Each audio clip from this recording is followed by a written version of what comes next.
in Albay. Around 1724, the Cagsawa Church was built by Franciscan friars to replace the church burned down by Dutch pirates.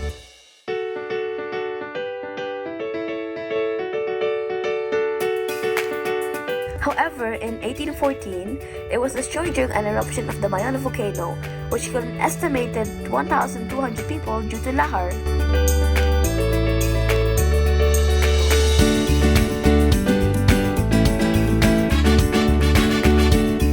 Only the belfry and some parts of the convent remain.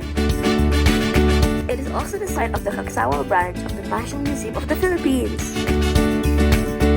Now, this memorable piece becomes part of the Cagsawa Ruins Park, which is one of the most popular tourist destinations in Albay.